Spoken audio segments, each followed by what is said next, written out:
Muy buenas tardes, con ustedes aquí la Comadre B with another episode of Comadriando aquí con café. Today I have the honor of having here with us the one and only, the Bad Influence. Yes? Yes.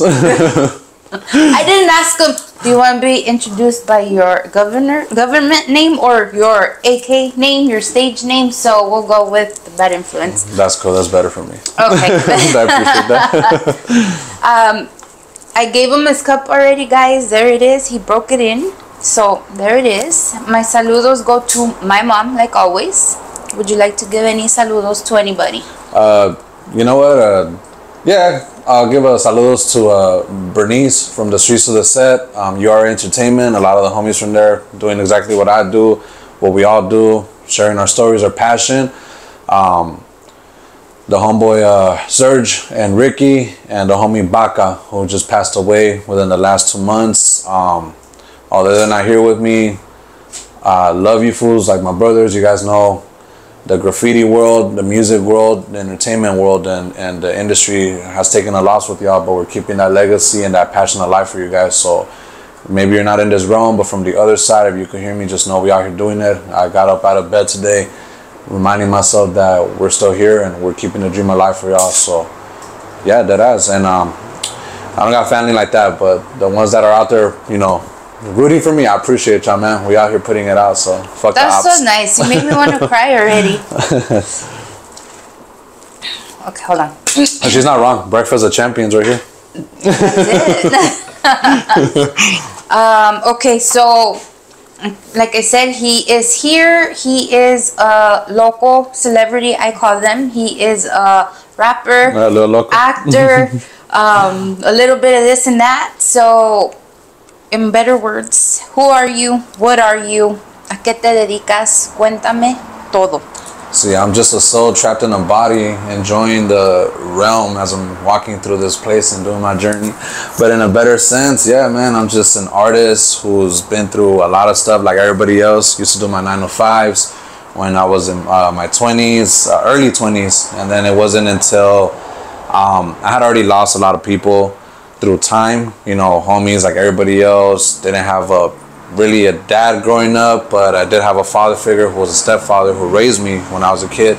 So when I hit my mid-20s, he got diagnosed with brain cancer, and then he passed away shortly after that.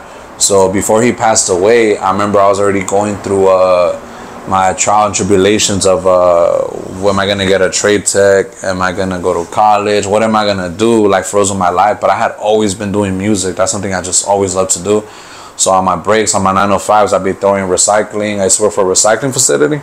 So I used to separate the glass, aluminum, plastics out there in the sun with the fucking county hats on orange and everything, still throwing everything, separating it, paying the people out, being under the sun, getting my $12, $14 an hour. But I would be writing my music, and shortly before he passed, there was one day I was pretty frustrated, and I showed up to visit him when he was in hospice. Yeah. So he was being comfortable already to the end.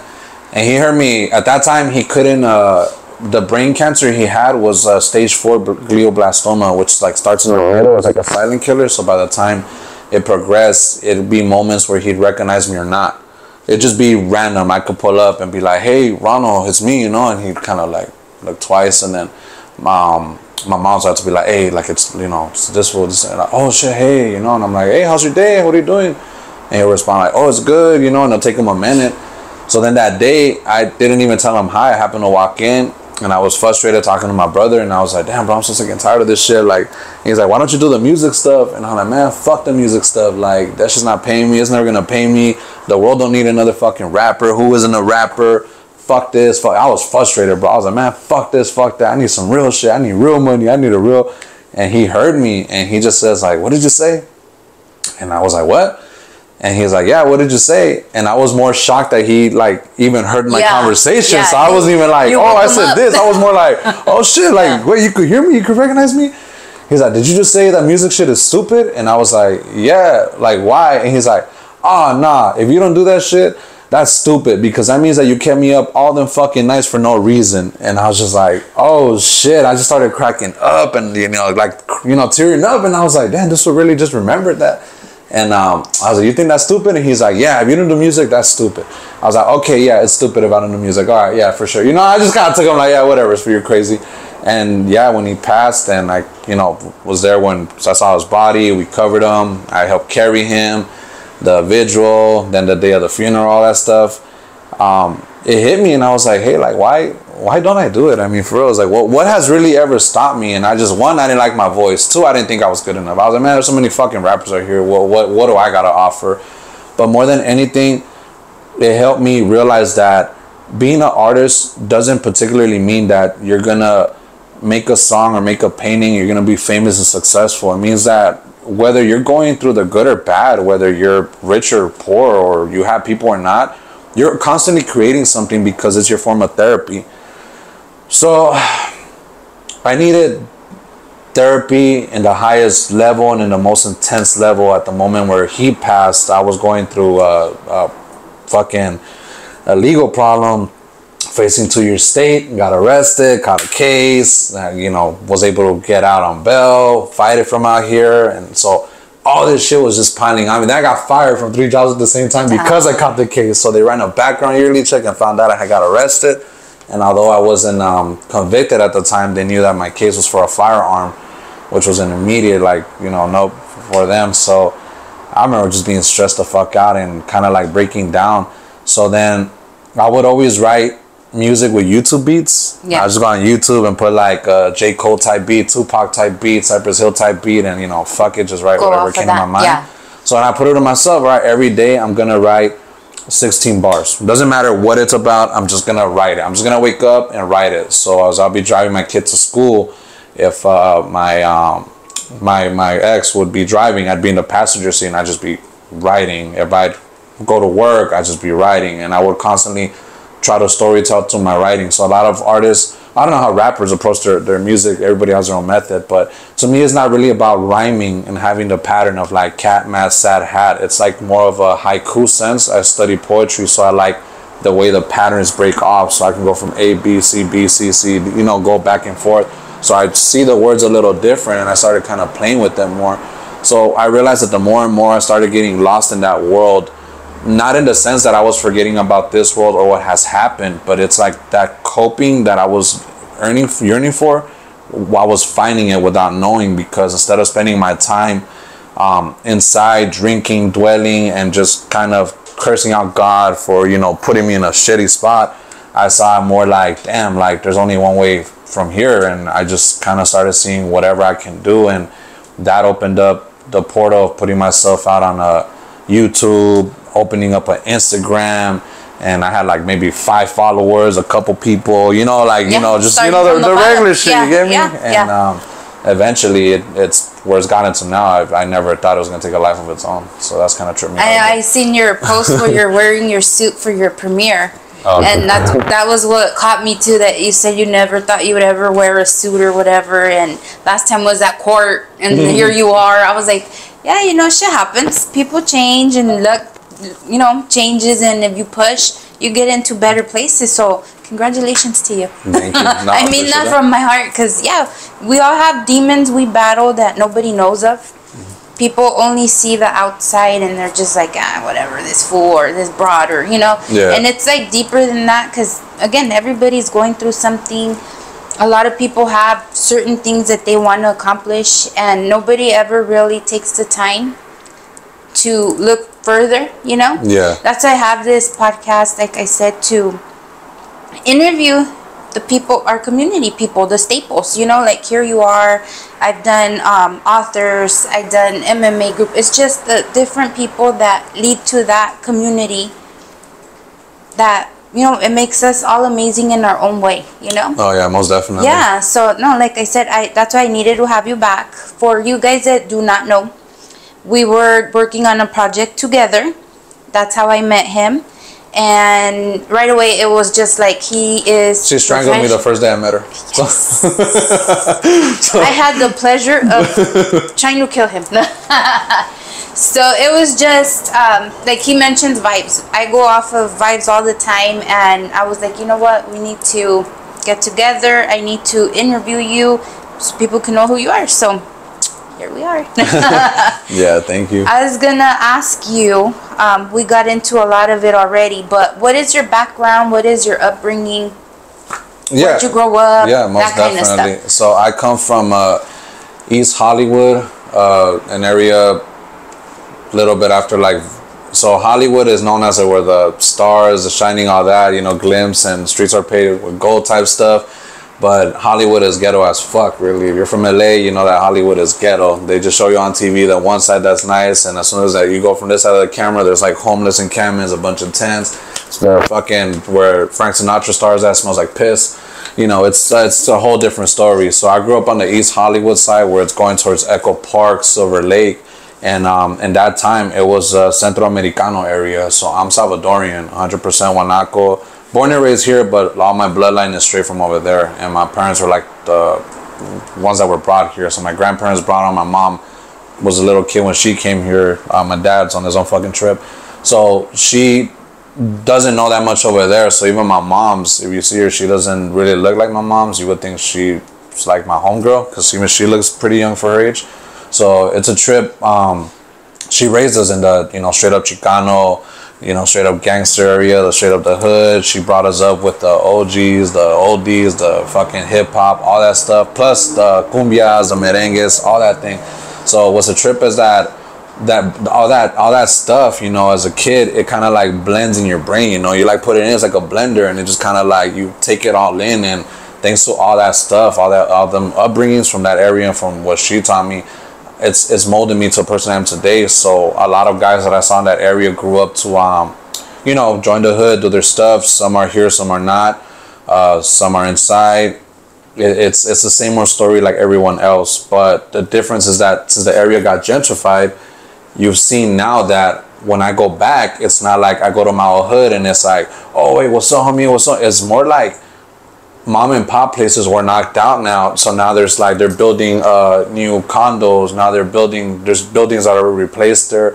There's refurbished apartment buildings that took over different spots. Like there was a burrito spot out there off of Vermont, Santa Monica called the Grand Burrito that I grew up to for years. Just pull up there, get a $5 burrito with everything on it. Now I go back and it's like these like I think like 7-floor fucking buildings. You get me right next to the Metro where I used to go watch movie theaters. They knocked it down and they turned into this like white people club.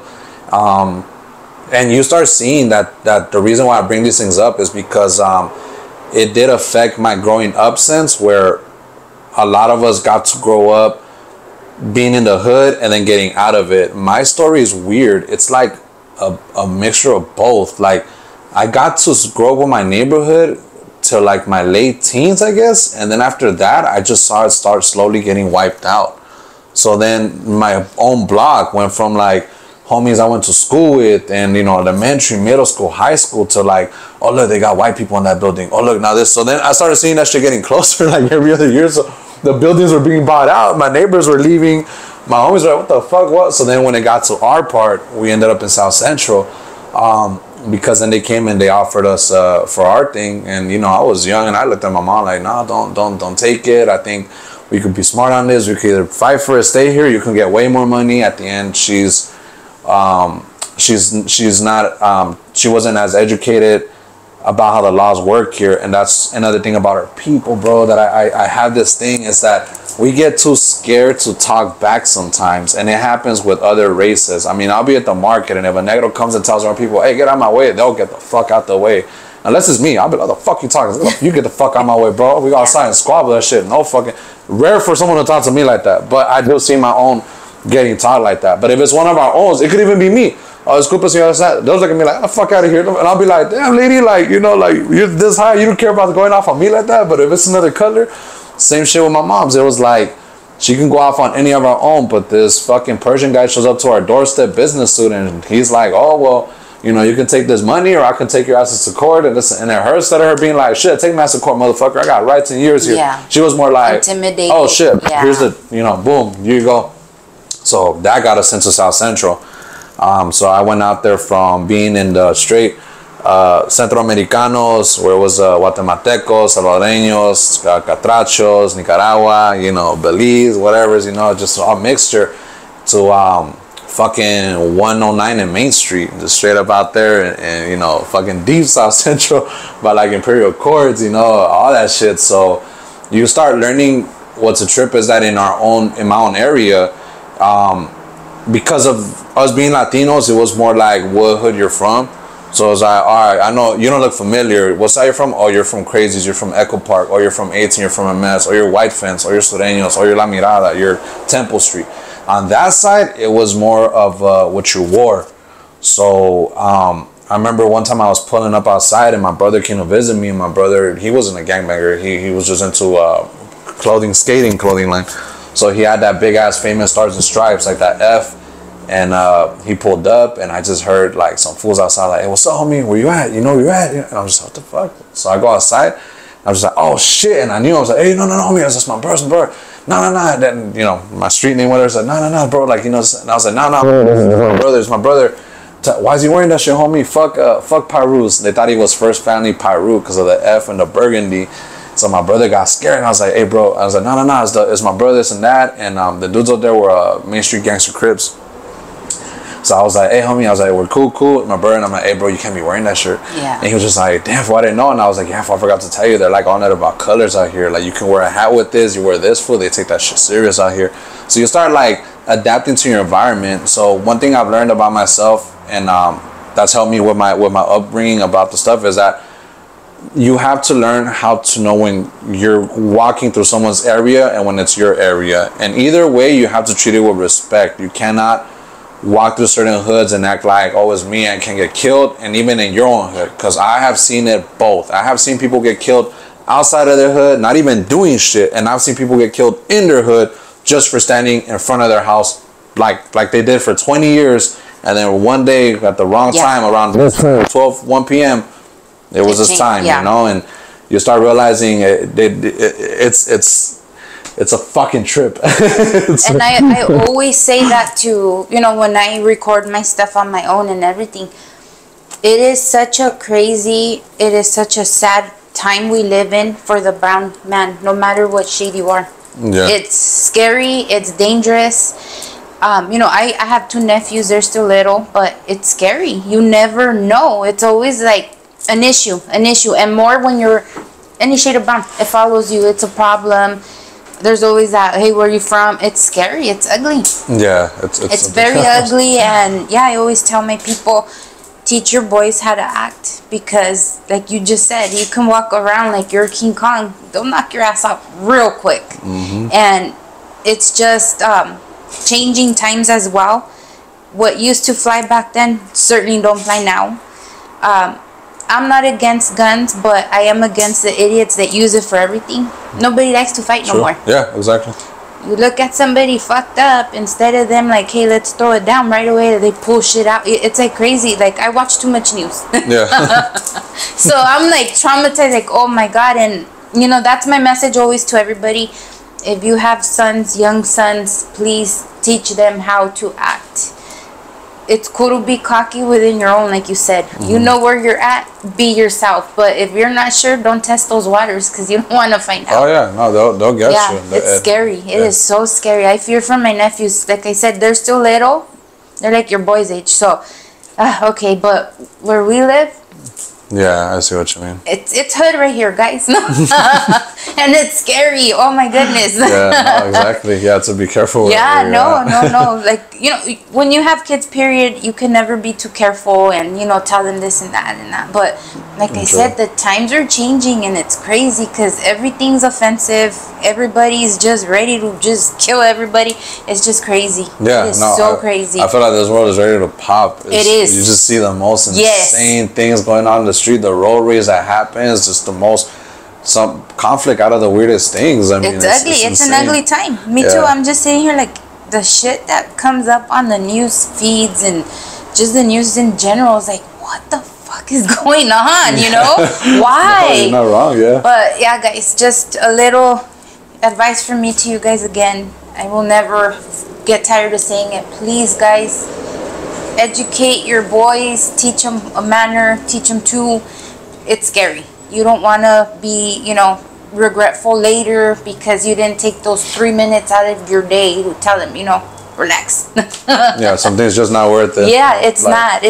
I was younger, bro, my 20s or my, 18, 19, I'd be in a fucking G-Ride or even my car and someone cut me off, I'd chase them. I'm like, hey, what's up with it? And now they cut me off, I'm like, just go ahead. You're in a rush. Unless you clip me or like really we're about to fuck up my day, like it has to be I was about to crash into a wall type shit, then I won't go, do it. But if it's just like, like something small, I'm like, not even worth it. Because of that, they don't even fight no more. I've actually had that where somebody pulled out a gun on me and I looked at them like, really? Like, you're not going to get out and fight with me? And they just looked at me like, are you going to do it? And it was just like, what? I mean, like, what, whatever. So I just keep going, do your thing. Like, that was it. You pulled out your gun.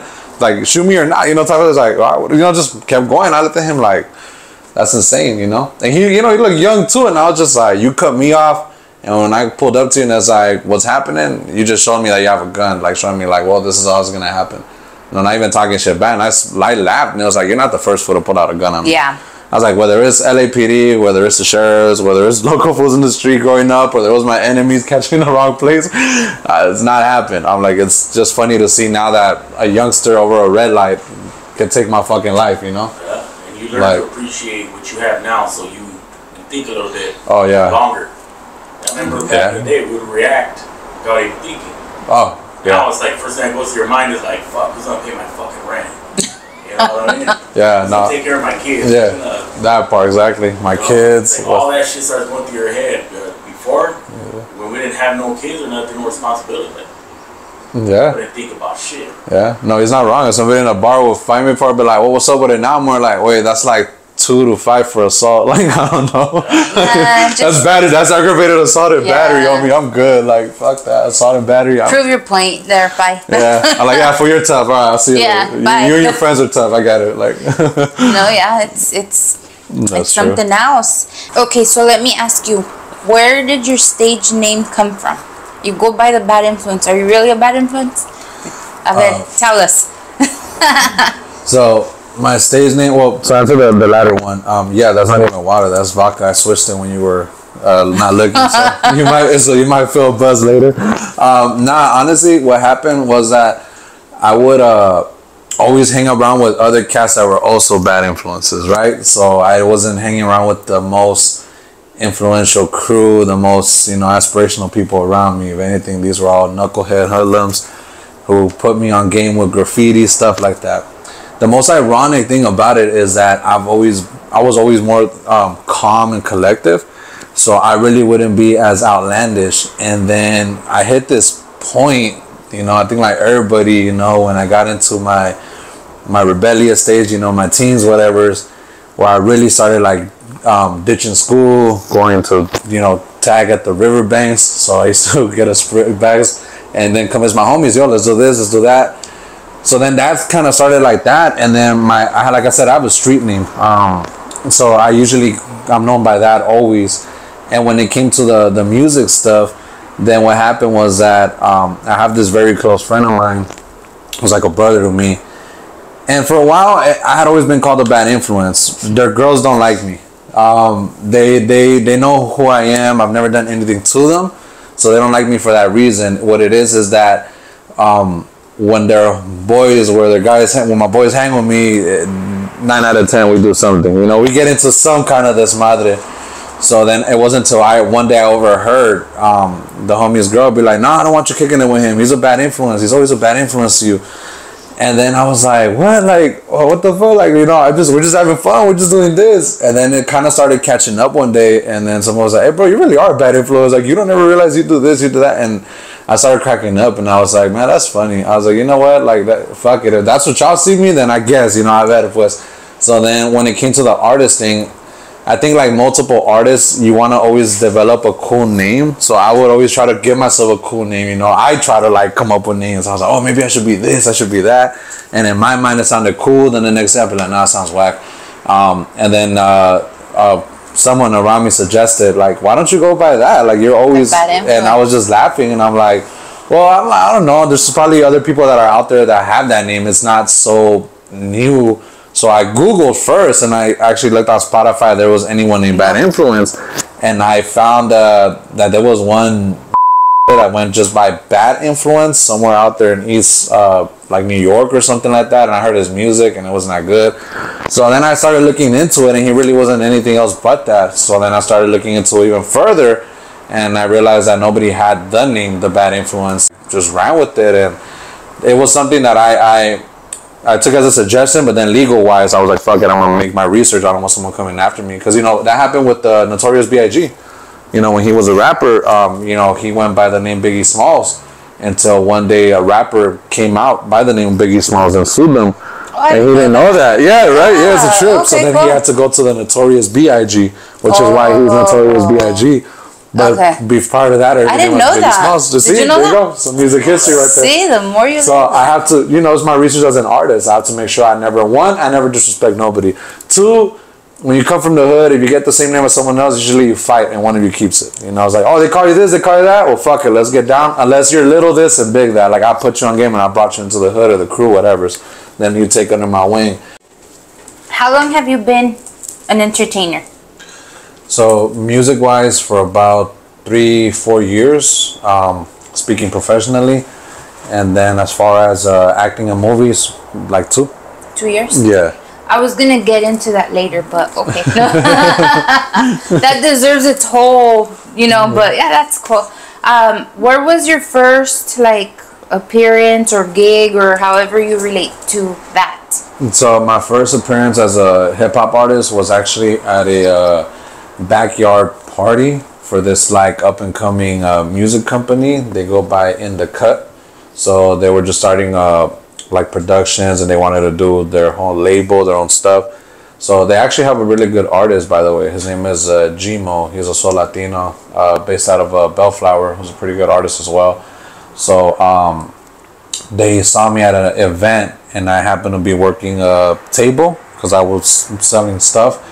So they saw me, and I guess they just liked my vibe, and were like, hey, yo. And I was just partying with my homie. We were just bumping music. We had smoked bud and just selling merchandise. And we were just joking, I guess, clowning around. And he was like, hey, bro, do you happen to do anything?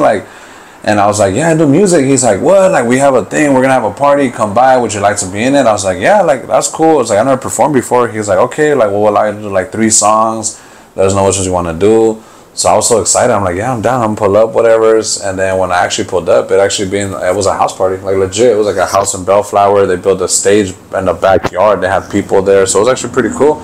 And I had a couple people pull up with me. We got up there, and that day I was on adrenaline. So that very first performance, I didn't think it was gonna be good or bad. I was just excited to be up there and finally putting my face up there. And I ended up getting out there where people be like, oh, what's your Instagram? Yo, we like your vibe. You're dope. So I got a high from it. And I was like, man, I got to come back and do this again. So that was the very first time that I actually ever got on stage, got a microphone, did the whole thing, got in front of strangers, probably drunk out of their mind, and just started spitting out my lyrics. And I had them all dancing, vibing to it, and asking me what was after. You said you're shy or whatever. You had stage fright. How was that one for you? So on that one, I felt a little bit more comfortable because the 2 songs I did were features. So I had 2 of my boys on stage with me for each one. So I didn't feel alone. So you weren't alone. So I was more all right, cool. I just kind of. It wasn't until the ones after where I started having to perform solo and go. That's where that definitely took more of a hit. It's always better with the buddy system, guys. So what spiked your interest to get into the music world? Who are your influences? Where did you pick all that up? So I've always loved songwriting. That started with Guns N' Roses, Led Zeppelin, Black Sabbath. The list could go on down there, even Nirvana. That's all rock though. So it was crazy. The classic rock. Yeah, so that started with songwriting. Okay. So one thing, because before we didn't have the phone like Google, I couldn't just go on Google and write read the lyrics. It'd be getting on the Walkman or the MP3 player or the CD changer, and putting the songs back, and then hearing words and being like, damn, what did he say? Yeah. So I would go back, and songwriting piqued my interest because of that, because I was always just captivated, how did he come up with that? Yeah. How did he write that? How did Axl Rose do this? How did Roger Waters from Pink Floyd do this? So I really got inspired by the overall just writing music. The art of it. Yeah, because I was by that time, I had already been hearing music. I was a kid. I already heard Tupac, Eminem, all these, things were big. But my stepfather, the one that passed away, he was a big rock head, influential. So to me, and my mom, like I said, was into the oldies stuff. So that's what I meant earlier, is that I was fortunate to kind of have a blend. Certain household only grow up to just this, just that. But because I didn't have just that one role model, that one person, I never tagged along with one person. I kind of had to just grow into where I was around, whatever I can pick and choose. I kind of just helped me out to build myself better, and the music part took a big toll on it. So that's what really got me to get into songwriting. Was more than anything was, yes, the rock, but it was just the way that how when you write for rock, it's not as I guess as complicated as rap. Yeah. Because with rap, it has to rhyme more. Yeah, I was about to say the same thing. People immediately, because I've seen this multiple times. I will freestyle, and it's not hard for me to freestyle. I just love words kind of pour out of me, right? It's, as I'm talking now, it's even pouring. But when it comes to other people, I've seen that they're immediately, their first mess up is that they can't think of what else to rhyme. Yeah. So that you get stuck. You get writer's block, then you get discouraged, and then it fucks with you. So then you just don't. It breaks you immediately. It does. So when you're not focusing on that, and you're focusing on the actual just writing and why you're doing it, what the music or song or storytelling, you don't no longer see that stuff. You just kind of see it differently. So that really helped me write the music I can write in this genre by listening to another genre. Okay, I'm gonna ask you something off cue because you're very creative. Do you see in colors? Do you think in colors when you're seeing stuff? I've never been asked that before. I feel like you do. I probably do. It's I've never, I guess, stopped and seen it or thought about it, but yeah, it's just a different way of seeing stuff, I guess. I ask because I do, and I've talked to other friends have that sing también, and they're musicians, and one of them says he sees in color when he's writing his shit, and it pops at him. Oh, okay, yeah. I see it pops, but he sees in color. I'm obviously a different everything else, but I see a lot of color too, and it's crazy because certain things come in different colors to me, and they're all neon for some reason. I don't know if it's I'm fucking crazy. No, I don't know. Maybe I have a sickness. I'm gonna die. I don't know what it is, but it's crazy because, that online sign right there, my thoughts come in color. Oh yeah, I see what you mean. Yeah, it's crazy. What the fuck? Yeah, it pops out more. I completely understand you. It's just certain stuff that it'll pop to you because of that. It's just focus next time. See if you see color. Yeah, no, I'm definitely. Right now I'm looking and I'm starting to see it pop out a little bit. Yeah, no, my shit pops in color, and I was and I tell him, and he just looks at me like I'm fucking crazy. He's I already know that, but for real, it just pops in color. He's what kind of chocolate did you eat? Was it infused with anything? Was that edible? I just had to ask that because, I said, for creative people, I don't know, I just feel like we think different. And you're not wrong, because the way I guess what you see in color, I see in graffiti and art form, because you're not wrong. I mean, I can read stuff, I can see stuff, and it looks different than others. You take it in, huh? Oh my god! Yeah. If I'm driving the freeway and it's all tagged up, I'm reading the names. I'm how did they write that one? Oh, that's dope. Oh, I see the E. Mm-hmm. Oh, I see that L. Oh, that's dope. The line. Oh, they put that cartoon character. And I'm really standing there in a beat. Oh shit! All right, time to go. Just kind of time to go. All right, let's go. But yeah, I completely understand. That's definitely me. Yeah. I don't know if you've ever had a chance to check out my stuff, but murals, graffiti, anything colorful is wow. And everybody's what about it? It's look at it. What is there not? What about it? It's wow. Yeah. No. I don't know. No, you're not wrong. I miss the LA River before they painted it. I mean, dude, I used to go in there all the time just to catch spots and walk through there, see the murals that these legend graffiti artists had done. So when they did that fucking budget shit in 2011, 12, and they painted I hate that shit. I hope it looks the way it was back then. I miss that big ass MTA by the fucking Metro fucking thing by Union Station. I miss seeing all that stuff. To me, that was iconic. I used to see that shit and be I want to do that. I want to leave my mark like they did. These guys went on a helicopter and scoped it out, and they measured it before they made it. Because I know the guys that actually, Oh, do you? Oh, yeah. Cool. So yeah, when I was like, how'd you guys make this happen, dude? We, whatever. We did all this stuff. I was like, what the fuck? And then they went out there because when it was live, I remember being a kid and walking amongst it, being a teenager, going by there and smoke it, and I was just looking at it like, how the fuck do you even bring that to life? Like, how do you even just say it's gonna work, it's gonna happen, and then but at the end of the day, they don't see what we see in that aspect. It's the color part, and then that's what allowed me now, where as an artist, I'm like, oh, now I see what you see, because you are right in a weird sense. Yes. Yeah. Okay. See, I'm not crazy. Because now I see an idea in my head, and I'm like, it's gonna come to life. Yes. How? It's just gonna, and it's because of that artist side.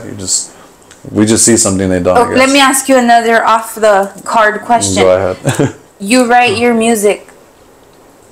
You mentioned earlier that you'll be writing your bars in the morning or whatever.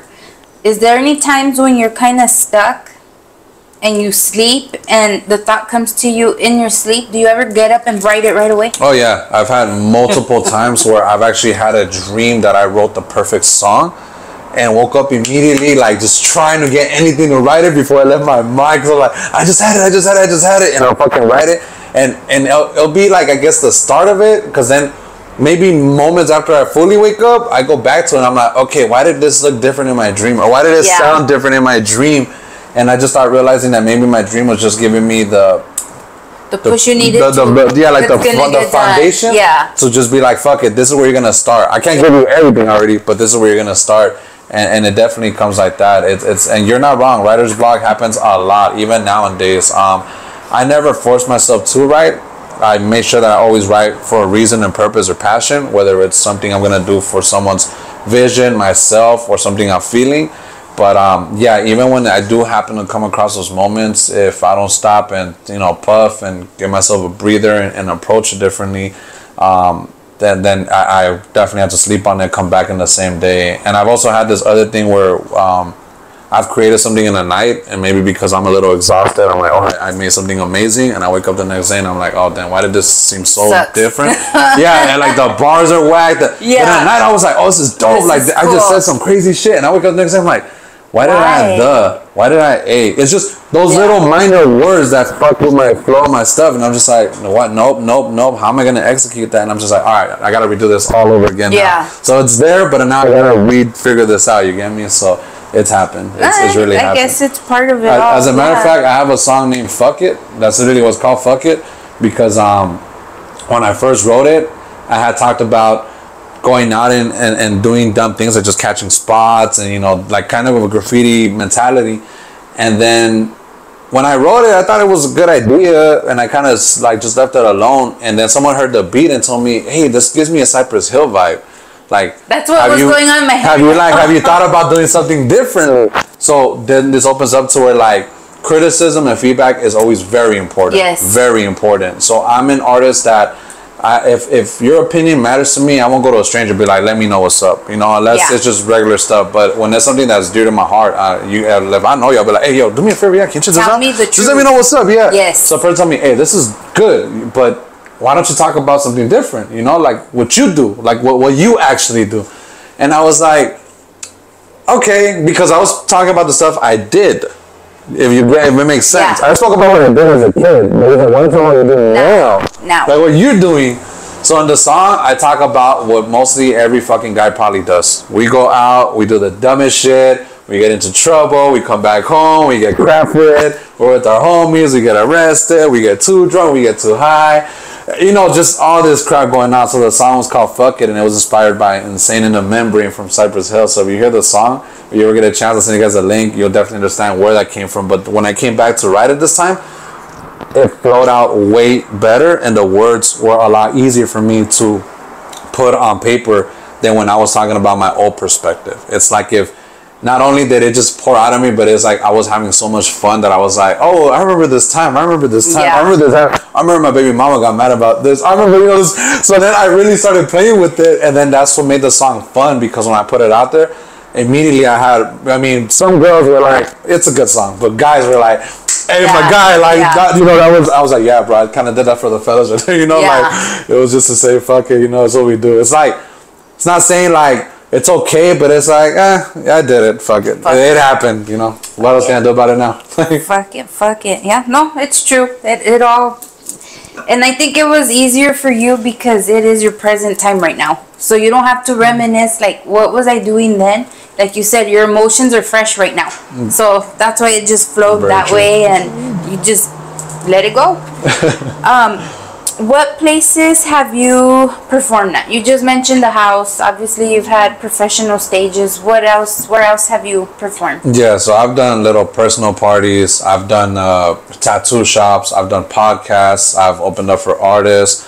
One of the biggest things I did was I actually got to open up for an artist at the amphitheater at the OC. Like about a year or two back. I think Ice-T was performing. Cool. So it was stuff like around that time. Oh, the Garden Amp. There you go, the Garden Amp. There's also this other guy named Hex, who was like the one that was kind of helping me and my homie at that time set up that stuff. Things I've any kind of stuff like that, or even when I was out here at the graffiti show right here in Pomona not too long ago. So anything like that, I love to always go around. I don't ever look at the venue like it has to be popping or not. Yeah. It's basically, if it's about art and you guys just want some good vibes and music, I'm always down to just kind of pull up. So I've been fortunate enough to have some people call me around and just kind of add my vibe and touch to it, because there's other dope artists there as well. 9 out of 10 networking is amazing. That guy that I was mentioning earlier off screen, or the homie Baca, he's definitely the guy that was putting me up on rooftops, other shows also out there in Crenshaw, South Central, putting me on other interviews as well and stuff. So it's kind of been a little bit of everything. The only thing I haven't done yet is like been at a big ass event yet. So I'm hoping to start getting there soon, but because I've been very occupied with a lot of projects and stuff, you know, it's that good problems. Just haven't been able to focus it yet, but just gotta work towards that direction, manifest it, and it'll happen. I'm big on manifestation. Yeah, that's a big thing. I believe people put in the work and call it, and it'll come your way. No, there's so many people that are like negative and no, like yes, it's gonna happen. I'm so huge on it. Like I'm big. Manifestation gets you where you need to be. Seriously, I'm like so huge on that. And like this one, he's so negative on everything. No, it's like no, yes, we're doing this. It's gonna happen. It's the balance. Yeah. You're like, you gotta balance the balance. We all face it. It's crazy. Like I got people on my side that call me crazy and tell me, no, bro, trust me. One time I was trying to get a job and we were fighting. So I was gonna show him. I was gonna prove him wrong and show him my point. So he's taking me, and it wasn't a big deal. It was an insurance company. I said, I'm going to get in there. I'm going to do an interview, and within 3 minutes, you're going to hire me. And he's like, shut up. I'm like, we want to see? He's like, yeah. I went in there. I did my interview. Within 7 minutes, they hired me. And yeah, I came out, and he's looking at me with stupid face, right? Like, I've never done insurance in my life. So he's like, what happened? I'm like, yeah, I start Monday. And then he was still like, no, for real, what happened? I'm like, I start Monday. He didn't believe me, so here comes Monday. He's like, well, what's up? I'm going to work now. He's like, for real. So I told you they hired me. Yeah. Manifestation, guys. It's in the mind. No. That's such a coincidence there, man. In 2013, I got a job passing out flyers for an insurance company, car insurance, auto insurance. That's the year I was doing insurance. So I actually used to pass it out. I used to pass out the flyers for this company called Family Insurance. They used to sell auto insurance, commercial, motorcycle, and then people liked how I was likable because my job was to basically walk them in for a quote. That was my job at that time. They used to be like, and then they used to give me a little raffle ticket thing to go about, if you come in and get a quote, we put you in a raffle. So every month, we give $100-$200 away. So just getting a quote puts you in a raffle. Oh, for us, all right, cool.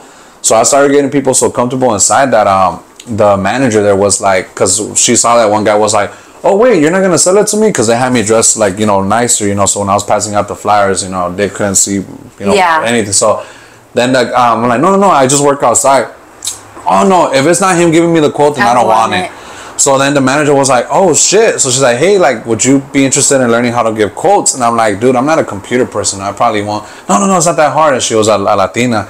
And I was 20, I think at that time, or 21, and she was like 32, 33, and she did me a huge bottle. Whenever I had slow time, she'll bring me in and she'll show me how to use the FSC rater, which is, you put the insurance, the VIN number, you start matching the companies, So then I got that like instantly. I was like, oh, this is easy. I know how to put this shit in there. So then I learned how to use that, the Hogsoft, the Matrix, which is where you put in the customer stuff.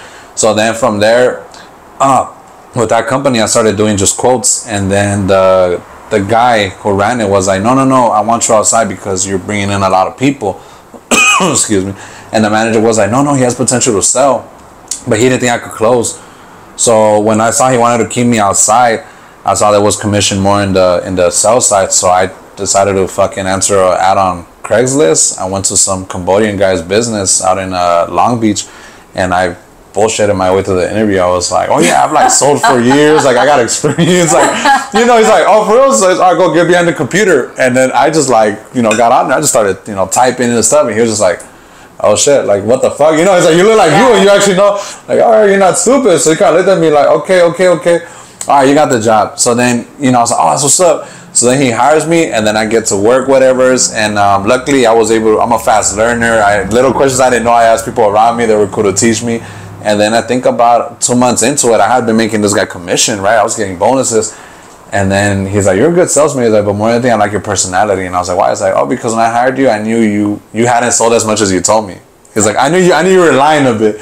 He's like, but I love that you just jumped into it. Like, you know, like you had that charisma, that charismatic. Yeah. You were, fuck it. Like, he's like, I would take that over some guy. So I was like, oh, thank you. And you're aligned with style. Yeah. So it was funny. So I ended up selling auto insurance for like a year or two. I remember I like gained weight. I was in the office all day on YouTube, on Facebook. Like, so I was like, all right, music there as well. But that's so ironic that you said insurance, because I actually I was with Fred Loya.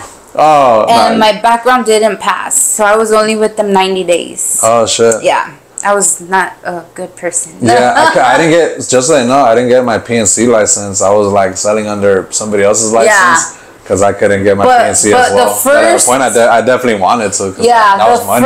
First policy I sold was the 72. You have two, and 72 is the top one with like perfect drivers and everything. That's what I sold. So they were all impressed in there because that's what I sold. But it was an old man that wanted to take me out. So, yeah, my manager had me out there as a hook. She would call me like you, giving flyers. And it's like, I don't want to be outside. Like, I want to do work.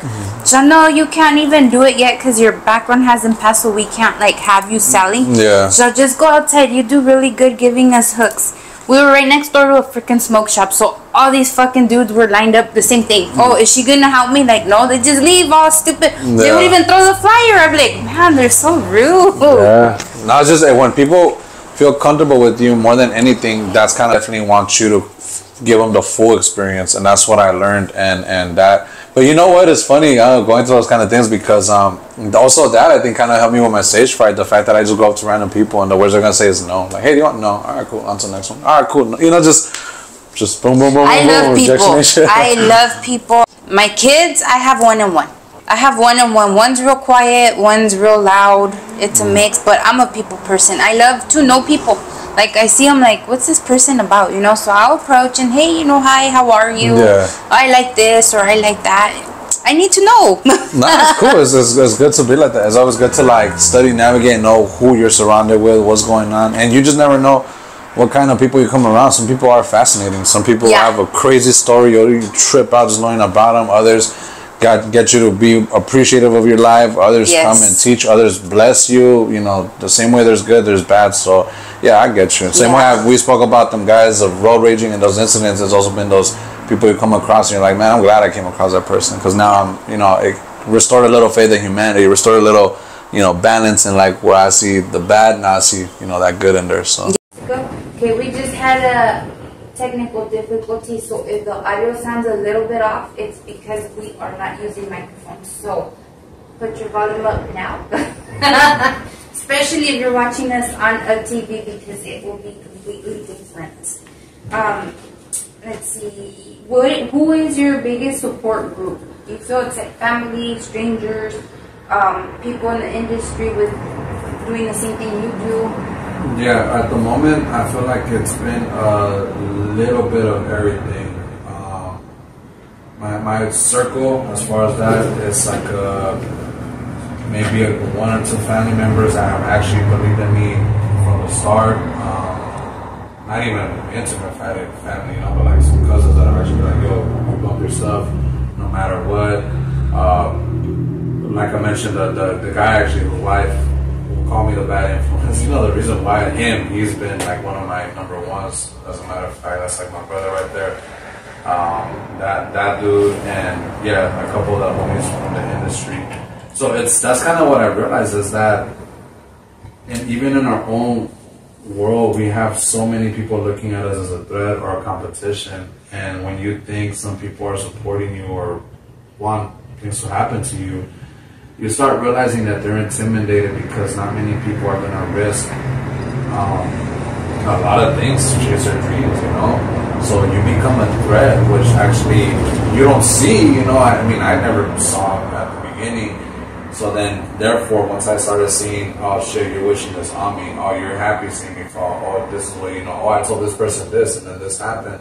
I started, you know, cutting my circle, cutting people off, doing stuff, and I realized that at the time it seemed crazy, and now as time goes on, it's one of the best decisions I did, because I started realizing who was poison, who wasn't, who was actually trying to see me down, who's not. So while in my face it was like, damn bro, you're doing good, that's what's up, behind my back it was like, fuck, why can't that be me, you know, hating on me just, you know, so badly that when things will go down, and I will tell the same person that you could see the joy in their face. Maybe not telling you, oh, what's up, you can see, oh, really? Like, they're like, they kind of want to tell you they're sorry for you, but they're kind of happy it didn't happen to you. You kind of be like, yeah, I know, it's not a stranger, you're the only person I told, like, you know? So, like, you know, but then, so then that's kind of why I started realizing that I don't want to say it's more myself. You know, I want to sound like Snoop Dogg here in a sense, like I want to think myself only, but I'm definitely my biggest fucking supporter. Yeah. If it wasn't for myself, and myself believing in me, and me being my fucking self, waking up every fucking day, wearing this skin comfortably, getting out there and doing me, I wouldn't be the example for my kids, I wouldn't be proving motherfuckers wrong, and I wouldn't have people that doubted me like I was fucking crazy now bandwagon, now yeah, they support me, now they look out for me, now they want to be part of it. When I was that motherfucker, like, you know, starting it, it's like, oh yeah, you're crazy, you know? Yeah, oh, there you go. So much that I pulled up to a barbecue, and I remember like 2021, a couple relatives were kind of clowning, like, oh yeah, that fool's over there making music. Can you believe it? Like, that fool's 28, 29, like, that fool's so old to be trying to break in the game, doing that. And I kind of hear them like, oh, that's crazy. And now these are people that are like, oh yeah, I'm related to him. Oh, I know this person. Oh, fuck y'all, we related. Like, what? I got people that are related to me, like, you know, I'm kind of more like, wow, okay, going. So I'm not gonna sit here and give people their flowers when they don't fucking deserve them. I deserve my flowers. People like yourself, people like me, people like the homie, people that we're out here, we're doing it. We're not expecting it to it. I don't sit at home all day on the fucking phone and just post and think it's gonna happen to me. And no, I go out there and I make it happen. I put my face up there. Yeah, I drive to where I have to. Not where, because I live at some place is gonna stop me, because this car got fucked up is gonna stop me, because I got into my baby mom's gonna stop me. Nothing. That should stop you. No, just kidding. She has tried. It's almost happened. You know. But if even the homies passing away, even if homies pass away, families pass away, the show must go. Exactly. You start realizing there are way worse things in life than someone trying to make your life a living hell. Because their life isn't the way it's supposed to be or they expected it to. At the end of the day, we're all grown people. We got 24 hours a fucking day. What we choose to do with that every day is up to us. If you choose to criticize people all day, get mad at the world, blame God, and do nothing about it, that's on you. If you get out there and you're more focused on everything else and it's happening for you, then it's because you're too busy working and making it happen. You don't got time to work all what everybody else is doing. And by the time you realize you're looking back and looking at the sidelines, who's still there, who fell off. And I've had people look at me now like, oh, es creído, ya se creo, he came out in a movie, oh, he did songs. It's not that, bro. I just I'm gonna waste my energy on people. On you. You're focused on you. I mean, unless you're my fucking kids, and it's like my kids in the hospital, or because I've had situations like that, or you know, things, you know, other stuff, personal stuff, or my kid needs that, or this and that, or fuck it, maybe even my mom's, something did happen to her, then I'd be like, all right, you know, these are things that can stop me. But other than that, 9 out of 10, like, I won't respond to you unless I got time, or it's genuine, you know, because I've had people just try to come into my life for toxic reasons, you know, like, they see you doing good now, hey, let's kick it, this and that, I'm not gonna kick it with you guys and get into shit now because I'm like successful. I'm gonna go out there and get myself killed trying to be with you. I'm not gonna go chicken with you fools or go with this person, go with that, or I'm not gonna show up to a family event now because now I'm seeing or something. Or before I was like, oh, there's that fool with tattoos, fucking lost cause, all they're getting into problems, just a pothead, just who knows what he's doing with his life, you know. I was like, oh, no, there's that fool, there's that fool, there's that fool. And I'm like, yeah, well, now you have to be cutthroat, though. You have to. I am. I'll fucking unfriend you. I'll unfamily you. I'll unsister you real quick. I don't give a fuck. Yeah, no, it's a point. I don't. But you have to. I think at the end of the day, self fucking peace is where it's at. Not having the anxiety of a fucking cheeseman that they called you and this and like, I ain't got time for that. Exactly. No, I ain't got time. Jerry Springer died. Let the drama go with Jerry Springer. I don't care. I don't want to know. Call me about you. Tell me about you. Ask me about me. Let's talk about kids. I don't care. But to tell me or this or that or now all of a sudden, what's up? Yeah. I don't think most wise people, I think, once you grow up, that's what's more important. Your self-peace at the end of the fucking day.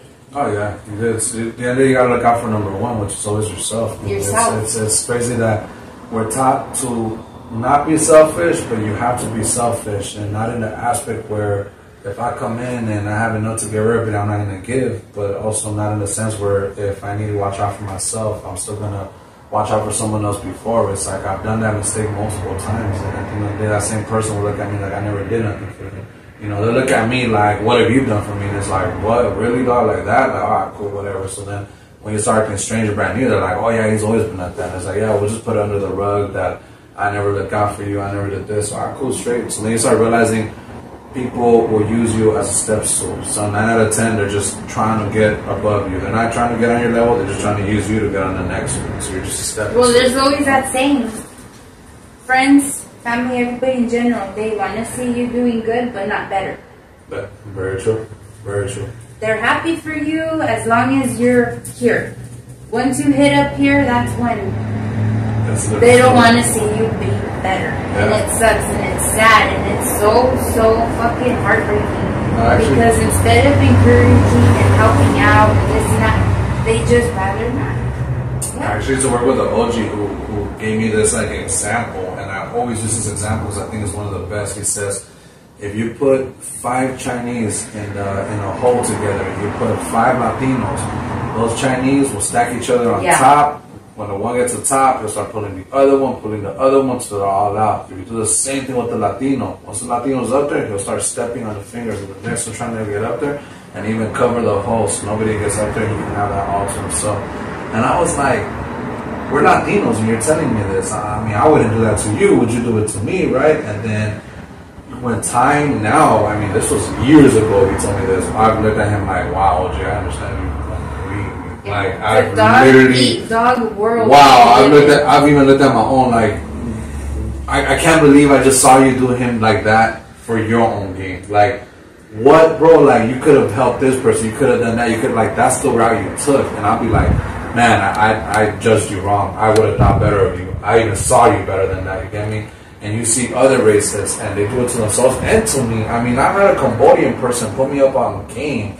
I've had a black person put me up on game. I've had a Jewish person, a Romanian person, a Greek person, Switzerland guy. These are people that have literally come into my lives and have taught me, schooled me. And one thing I don't ever regret is that I chose to cut off the circle and the idiots that did not want to do better for themselves. I looked at them like, if we're going to rise up, we're going to rise. I'm not rising up and I'm not bringing you. You're not rising me and bringing me. We're going to help each other rise. We're going to pass we're going to pass back and forth this medicine ball. We're going to conduct with the same energy. And you start realizing that your own is never going to get that. Your own is too comfortable to spot. Your own doesn't even have the same fucking visions that you got, that they don't understand. They don't have the same dreams or stuff. You start seeing that you're outside, like outside people are thinking the same way as you. So I've like just chosen to put myself around smarter people, individuals that have a different thinking. Like now, like oh, the homie, who I still consider homies in a sense. These are more professional homies now. Like I'll go to set with these guys, have a whole productive day, then we'll go to the casino and drink, and no one gets down, no one gets dramatic. There's no cops called after. We're just grown fucking men realizing we've succeeded. We're doing well. We're celebrating an award. We're out here doing this. We've done what we have to do for the family. The family's taken care of. The people are taken care of. We're taken care of. So let's go have fun. But when you go out with people that don't do that, you know, your competition or anything is competition. Or wasting your time. Or they got into it with their girls, so now they're with alcohol, and they're just like, oh, that fool's looking at me over there. It's like, hey, fool, no one's looking at you, dog. That fool's been staring at the wall the whole time, and had his phone from here to there. Like, what are you talking about? Like, nah, but he saw me. It's like, bro, he was probably looking at the girl behind you, fool. Don't worry, fool. We were all looking over there, too. No one was looking at you, dog. Like, but in their mind, they'll be like, nah, so you're on their side, and then they go crazy, like, bro, this is why I don't come out with you. See what I'm talking about? Like, they call me bad influence for you're this mother. Like, you're fuck, at least I'm influencing you to go out and have fun and do something crazy. You're just trying to go to jail, you get me? I'm like, fuck it. Let's sneak in some fucking liquor into the Universal Studios, you know? Let's fucking go out. Well, don't tell them. Now they're going to be checking your stuff when you come. Different story. But I won't be like, hey, fool, let's go out there and rob somebody. Then let's go kill. Let's go steal a car. Let's like, nah, homie, there's a big... First of all, those are felonies now. That's time, you get me? That's real. Those are cases. That's real time. But no, overall, there's no point to it, man. I mean, that part, at least in my sense, that part of my life has been done for a while. I'm at a stage where, oh yeah, I love to do a sick performance, share my story, bring some art to life, or come here and do what we gotta do for the community, and then celebrate that, than to just constantly look forward to just the party. And some people think that that's what this is, you know, because I've had people that, a lot of people, bro, have actually told me, get me in there. Oh my God, you're mean. Next time you gotta act and put me on. All right, cool. I'll tell them to come by. I'll give them the opportunity. Half don't show up. Yeah. And the other half that show up want it to be over because they just show up. They just show up because they just want to be on Instagram. Hey, look, I'm on the set. Check me on Instagram. I'm gonna be famous. And then they just want to smoke and drink all day. Yeah. You know me? They don't want to do the work behind the work. Exactly. As you saw that day, I mean, you guys obviously met me professional. You know, as much as I did, indulge in my drinking from through the day, my priority was, get this in here. Come in with this perspective. Give this man what he expected of me. Give this film exactly what I'm supposed to give. Give this project 120%. Come in here treating it like it was my own. If it was my baby. If I had someone on my project, how would I want them to approach it? Would I get mad if they come in here half-ass it? How am I going to treat someone else's project? So when it comes to work, I don't fuck around. Once we clock out, let's party. Let's go play pool. Let's have fun. Let's go to the bar. Let's kick it. I'll go to the beach. Let's roll something. I'm about it. But same way you work hard, you gotta play hard. In life, you gotta balance it out. You know, hit the gym when I can, drink when I can, work when I can, party when I can. But you can't just focus on like one thing every day. Like, I'm just gonna party all day. I'm just gonna drink all day. I'm just gonna do this. You know, it's like you have to split it out. You gotta balance it out. Especially if you're gonna succeed in whatever it is. You start realizing that balance is the key more than anything. You know, as much as I love to indulge whatever it is, I have my days where I love to meditate and not be anywhere near alcohol. Like, I don't want to see it. I want to touch it, and I don't even have to be crudo. Not like when this I drank too much. I'm like, get away from me, God. I promise I won't drink no more with some menudo. No, it's more like, fuck it. It's Tuesday, Monday. I had fun over the weekend. I'll see you till next weekend. You know, for the week. Just put an agua, fucking Pedialites, chicken, white breast chicken with rice, organic shit, and then fuck it. Comes Friday, Saturday, I'm drunk as fuck at Jack in the Box, at 2 a.m. ordering that munchie meal, like. Alright, it is what it is, I'll go back on Monday and get it done. But imagine if every day I treated it like I can drink all I want and eat Jack in the Box all I want. I mean, I'd fucking die fast. That's a recipe for disaster. More than anything, And then that's not even good for myself. How am I going to benefit anyone else around me? How am I going to lift them up, help them? Yeah. Do anything for anybody. I can't even do it for myself. Exactly. So, and that's another problem with society. Accountability. Yeah, nobody likes to hear what they do. A lack of accountability. It's like if I can hear Mr. Influence, for legal reasons, I won't say my last name. So the judge at Mr. Influence, you shot in city limits, you're looking at 2 years of state, and you did time served. What do you have to say for yourself? I'm like, well, Your Honor, I didn't do it. That wasn't me. I'm like, they're like, Your Honor, I fucked up. My fault. I did not think this was gonna go this way. I learned my fucking lesson. Let me know what I could do, and let's get this shit over with so I can get back to my life. Other people will be there like, oh, it wasn't me, it was him. Straight up fucking rats. Oh, shit was like, why? You can't be say what you did. Yeah, like, you can't do what you did. I mean, just be accountable. That's it, At the end of the day, God knows what you did. Like, really? Like, I mean, I do believe, in God. My fault. I know you don't want to get religion and all, but I believe it. Overall, overall, with your whole in the business, both film and music, what do you think has been your biggest challenge? Acting. Acting's harder. Acting is definitely a lot harder than the music part. Music, like I said, if you're doing it for the love and therapy, then you don't even feel it, you love it. Acting, that's a whole different thing. I never saw myself as an actor. I still don't, which is weird, because I really don't. Even though the guys that have trained me, and if they see this podcast, they're gonna talk shit to me. They're gonna call me and text me like, stop saying that shit. But they tell me all the time, it's because when you become an actor, you develop an ego. So you're like, oh, I'm an actor, I'm this and that, right? Well, I like to always an artist because I never like to think I'm one or the other. I feel like I'm versatile. So with acting, capturing your emotion and really bringing somebody else's story and words to life is what makes it more difficult. Because I can't tell you how I feel right now. I'll be like, dude, I'm fucking pissed. I didn't have the worst fucking morning. I didn't have this. That's me. You're gonna feel it. Oh shit, this guy's probably been having a real bad morning. Now imagine he wrote me a line and tells me, hey, I need you to tell me you're having a bad morning. I need you to come in with anger. Now I'm overthinking it. I'm like, fuck, so how do I do it? I'm more focused on like how it's gonna come out than just doing it. So to me it was like breaking the ice. Like legit knowing when and how, what and what. So those things I am truly grateful to my mentor / friend Danny Barajas and Brian Science, who isn't jumped in. I'll be there tomorrow to support.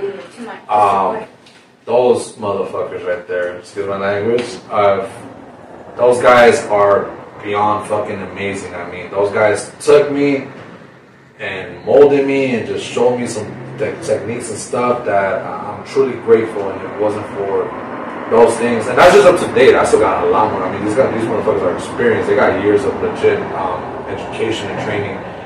With myself, what I took in from them that they allow me to is that you have to allow yourself to be molded.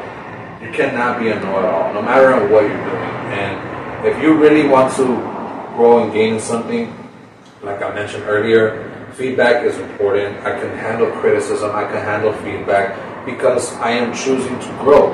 See, I want to grow. I want to do better. I want to be mature. I want to set an example because at the end of the day, I have two little motherfuckers that are looking at me and wondering how to navigate through this crazy jungle, this crazy life. And if I'm having trouble stumbling, so how am I going to teach them?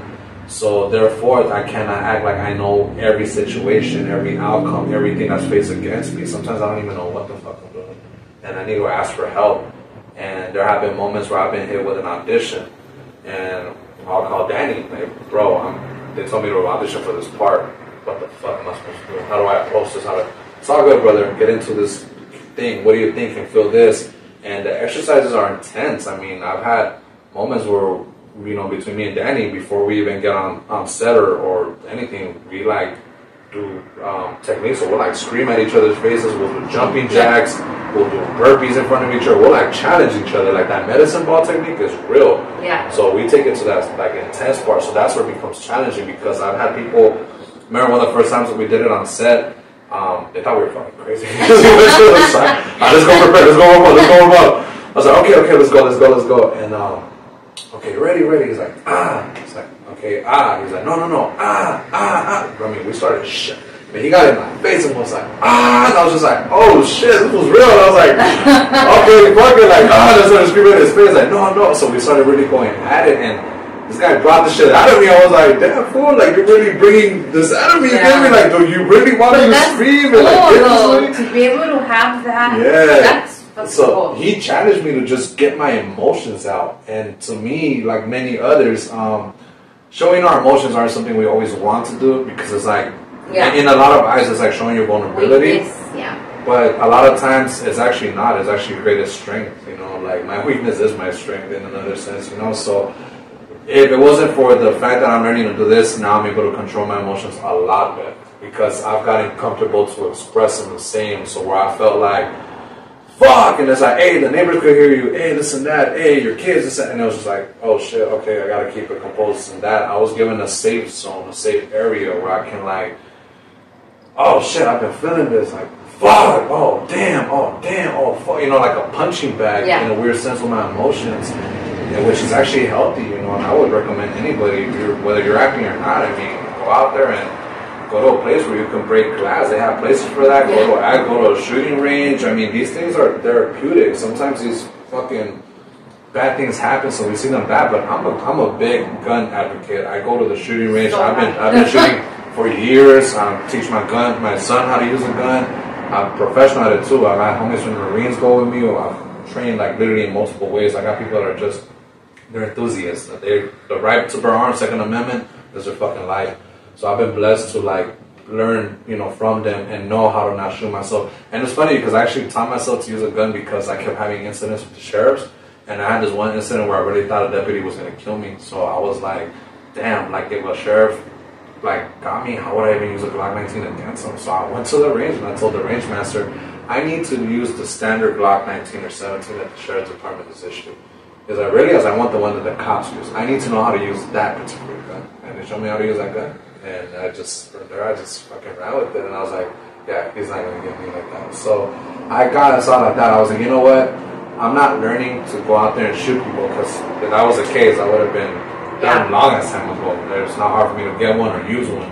But what it was more how to defend myself from the ones that's supposed to protect. You know, at the end of the day, they're doing their job, and you're out here living your life. And what they call another day at the job is whether you're gonna be here or not. You know, so I was just like, I'm not gonna get put down or powered. I'm not gonna get this, and that put me into that field particularly. But yeah, that's why I'm so big into that. That if you can go out there and you know, find a form of therapy, it's amazing. Because I've gone to the range, bro, and I've spent like maybe $1 on targets, so like 25, 35 cents, you know, because of the different ones. $40 on ammo, another 15, $30 on 2 guns. I've done semi-automatic, full automatic outside of California, because you cannot find full automatic weapons in California because you didn't know. You can only do semi-automatics in here. And, you know, so I shot out there, and I love it. The adrenaline is amazing, and it's dope to also be able to just teach people around you that it's not that particular thing that's dangerous. It's actually the human being that's carrying it that's more fucking dangerous. I believe like we're more dangerous than animals. I mean, you know, my son was like, Dad, are sharks dangerous? Well, what is the most dangerous animal in the world? Like a human being. Well, like, I was like, a human being, bro. We are the most ruthless in this planet. I mean, we're more ruthless than anything you can think about. And he looked at me like, "What? Dude, we're barbaric. Like, it's insane to how caveman and prehistoric we can get, how primal we can get, how brutal we can get, how civilized we act, how this." I'm like, dude, society is a fucking trip. So I try to explain to him a lot of the stuff and things, and even therefore is why I try to show him that when you're in this, as long as you can do what you love, it's amazing, and it's always a reward, you know, because you have to make sure that every day you wake up happy and smiling. You want to be sure that you're loving what you are, what you're doing, and who you become, because we become things we don't want to. You know, we become slaves to our things. We get trapped by car payments, rent. We're too busy trying to impress the person next to us. Oh my God, I can't tell you how many times. See, I'm a guy, bro, that I'll walk into a dealership, I'll bust my ass off from 3 to 10 G's and buy my car fucking cash. I've done the fucking car note thing. I've bought stuff like that. I'm not saying that's not a good thing. I'm just saying that's a trap. And a lot of times, unless we can afford to get out of that trap fast, then the interest doesn't hit us and it doesn't feel like a trap. Because we know we're actually going to keep up with everything. 9 out of 10 people get their cars, interest builds up, payments, all this stuff, but we just want to look impressive.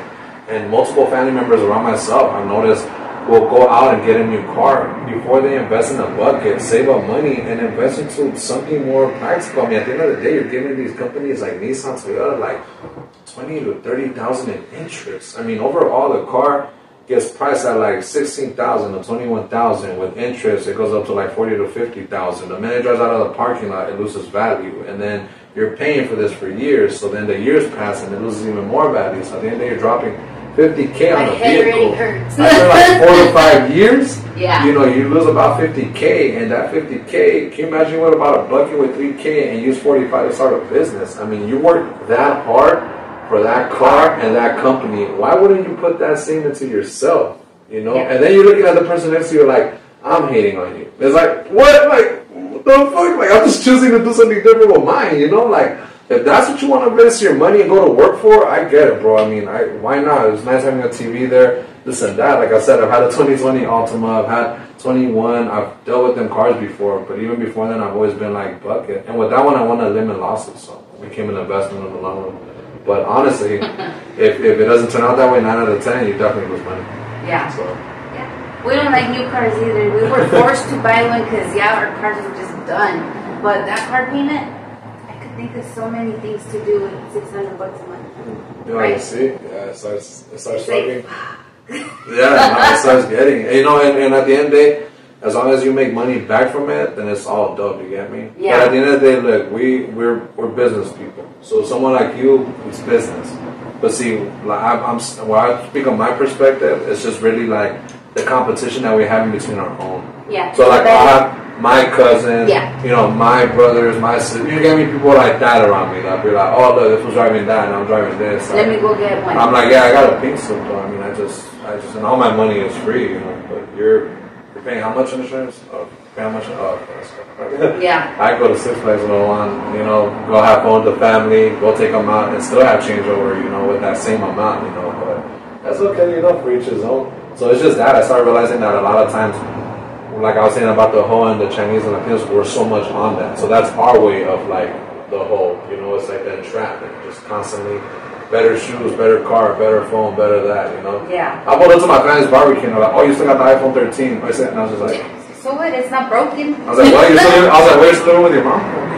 Yeah. You know, like, you know, oh, hey, really, like that. It's like, hey, bro, at least I'm independent. Like, don't come at me with that, bro. Like, yeah, like the phone thing's always a thing. Like, you have that, you're on an Android. Like, I'm on Metro PCS and I don't give a shit. That's what I could afford 15 years ago. It works for me now. I'm still good with it. And they're backed by T-Mobile, so we good. Yeah. So we good. We're nationwide. And then if I don't pay my bill, it goes off right away. So I'm like, cool, okay, there. No over or nothing. Yeah, I was showing like $200 like people are like, hey, Metro, I don't care. You ain't using my phone. Don't worry about my life. Makes you feel better. I go from Cricket to Metro back and forth every year or something, depending on what the situation. Who has the deal? Fuck it, right? Like, I need your phone. What switch over? You can text, you can call. That's all that matters to me. I don't care. I don't care. Dude, I built a business out of fucking Metro and Cricket and my phone, and I've built a business out of that. I'm sure multiple people have done that. You get me? Got my first year on Verizon that are still in debt. You know? Like, no, thank you. Paying $200 a month. Yeah, no, it's crazy. Like, so at the end of the day, I don't think that's what makes you you. I think the other stuff doesn't mean anything. It's us. As long as we're right. Yeah, no, I completely agree with you.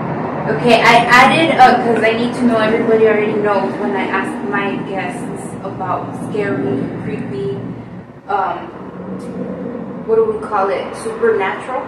Do you believe in the afterlife, supernatural stuff, all of it? Man, I could be here for another 3 hours if I start talking about my paranormal stuff, but so to cut it plain simple, hell fucking yes. I actually grew up in an area that used to be a cemetery before it was like buildings.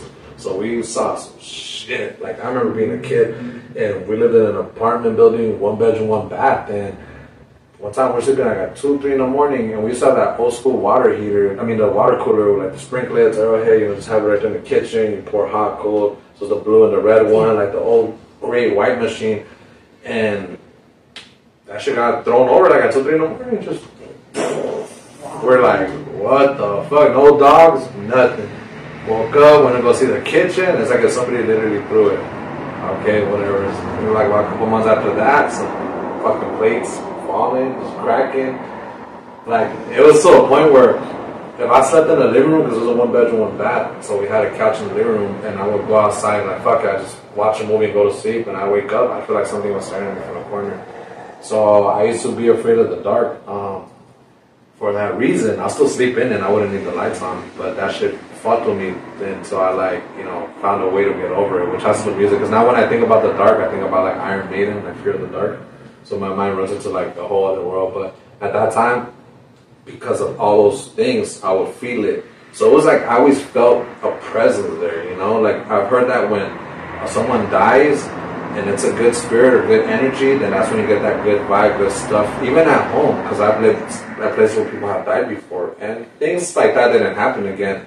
But at that particular spot, something evil died there. Someone died there, and that bad energy was there.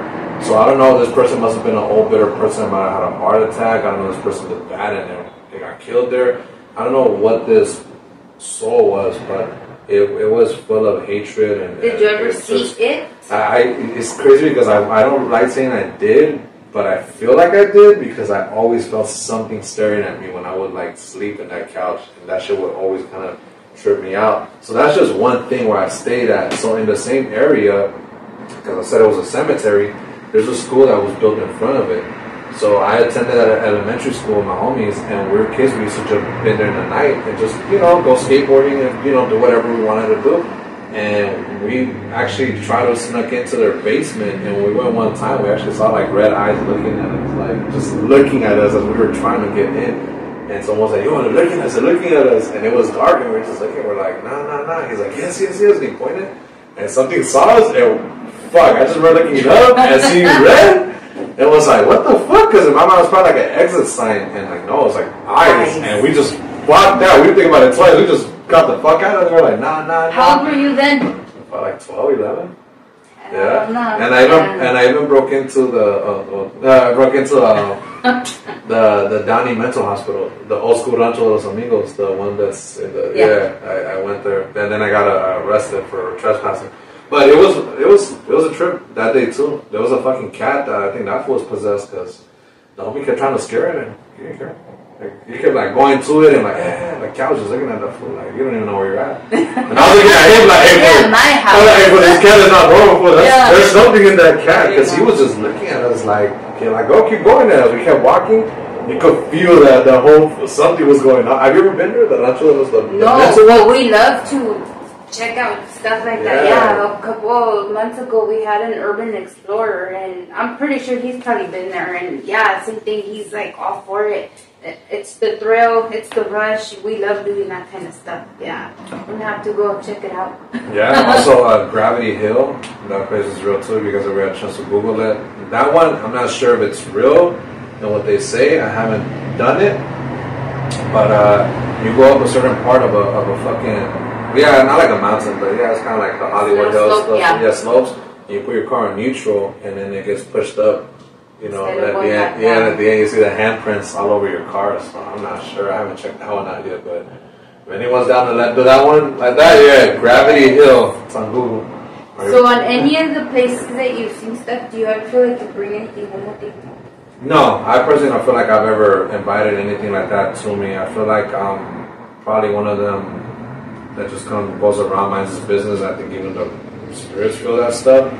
But I have seen other people that their life is their life kind of changes after that, and even they're a little off after that. So I don't know, man. That's why I think when you're a certain way, even if you don't want to say it, if it looks at your eyes or it sees in you, it'll bring it out or it'll fuck with you. Yeah, you get me? Like it's true. Are you superstitious? Period. In any way? Like, say you're gonna go perform today. Do you do anything? Bring anything little with you, or like green chones, or no? Yeah, I go with you. I go with you, bro. I got my favorite fucking undergarments and everything. I guess I'm superstitious in the sense that like if I'm about to perform and let's say I stretch and I like crack this side, I have to crack this side, or I feel like it won't go as well in a weird sense. So like if I'm like, and I see this as a crack, it has to crack as well, or else I feel like it's like I have to even it out or whatever it is. Have you ever performed without it cracking and it doesn't work out? No, So I'm saying that's an example. You give me like so like in other words, I have to balance out whatever I'm doing at the moment. So that balance stuff is real for me. It's like I have to feel like if I did this, I have to do the opposite right before just to make it work well, which is crazy. My brain works in that sense. So I probably won't wear something, but it's more like my actions. Like, there's certain stuff I have to do, or things, and I'll be cool. But I won't like sacrifice no chicken or like cover myself in horse blood, nothing like that. Little rabbit foot, no? Yeah, nothing like that, nothing crazy like that. But I have, like everybody else, I think we have our little, rituals and stuff. I know homies that they have to smoke a joint right before, others that they have to drink a shot of something. Like my thing is just kind of balancing out something. And then from there, I go in there like, all right, let's do this.